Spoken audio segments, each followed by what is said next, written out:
And మీరు చాలా మూవీస్లో వర్క్ చేశారు కదా, ఒక్క సినిమా అంటూ మీకు చాలా ఫేవరిజం చేస్తుంది. సో అట్లా మీకు ఏమైనా సినిమాలు ఏమైనా ఫేవరిజం చేసిన మూవీస్ ఏమైనా ఉన్నాయా? అది ఫుల్ఫిల్ అవుతారు కదా సినిమాని చూసి, అట్లా మీరు ఏ సినిమా అయినా ఫుల్ఫిల్ అయ్యి మిమ్మల్ని బాగా ఫేవరిజం చేసిన మూవీ? అదే అండి, ఇప్పుడు నాకు చెప్తాను అంటే ఎవరికైనా ఏ ఆర్టిస్ట్కి అయినా ఒక 100 సినిమాలు చేస్తే 100 సినిమాల్లో వాళ్ళు చేసిన ఒక సినిమా 2 సినిమాలు మేజర్గా చెప్తారు. అలానే ఇప్పుడు నేను ఒక ఆర్టిస్ట్గా చేసిన సినిమాల్లో నాకు మంచి పేరు తీసుకొచ్చింది కేఏ పాల్ క్యారెక్టర్.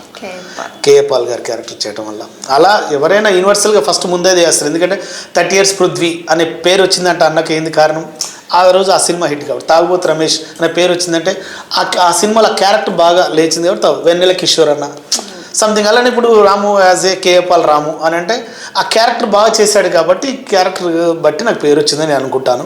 సో ఇంకా మంచి క్యారెక్టర్ చేసి ఇంకో లెవెల్ ఇంకో మెట్టు ఎక్కాలన్న ఆలోచనలో ఉన్నాను. అది కూడా మీకు చెప్పాను. అంటే చిన్న బడ్జెట్లో అతి తక్కువ బడ్జెట్లో ఏదన్నా సంథింగ్ డిఫరెంట్ అంటే స్టోరీ హీరో లాగా ఒక కామెడీ సినిమా చేస్తే ఒకవేళ దేవుని దయ అందరి బ్లెస్సింగ్స్తో వస్తే మాత్రం తప్పకుండా డిఫరెంట్గా ఆలోచించి డిఫరెంట్గా నన్ను నేను చూసుకోవాలి అన్న ఆలోచనలో ఉన్నాను.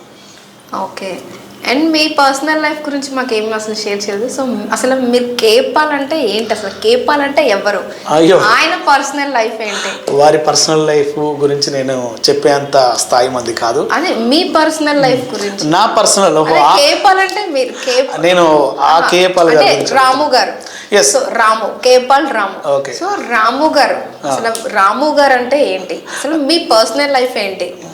అసలు మీరు ఎక్కడ, మీ బార్న్ అండ్ బాటమ్ ఎక్కడ ఏంటి? మాది సూర్యాపేట అండి. సూర్యాపేట డిస్టిక్. ఒకప్పుడు నల్గొండ డిస్టిక్, ఇప్పుడు సూర్యాపేట డిస్టిక్ అనమాట. ఆ తర్వాత నేను మిమిక్రీ ఆర్టిస్ట్. మీ పర్సనల్ లైఫ్ నుంచి కొన్ని విషయాలు మాతో షేర్ చేసుకోండి. నేను చాలా పాజిటివ్గా ఉంటానండి. నేను చాలా పాజిటివ్గా ఉంటాను అందరితో. నాకు వాళ్ళు ఎవరో ముక్కు మొహం తెలియకుండా వాళ్ళు ఏదైనా ఫోన్ చేసి సార్ ఇది ఏమన్నా మీ దగ్గర సర్కిల్ ఉందా, ఏదైనా లింక్ ఉందా, 100% నేను ఇస్తాను. అది నాకు ఇష్టం. అంటే నేను రియల్ లైఫ్లో బాగా నమ్మేది ఏంటంటే కనిపించిన ప్రతి ఒక్కరికి మనం మనీ సాయం చేయకపోవచ్చు, కానీ ఒక మాట సాయం చేసైనా ఎదుటి వాళ్ళకి ప్లస్ అయితే మనకు బాగుంటుందని ఆలోచిస్తుంటాను. అంతే, చాలా సింపుల్ అది.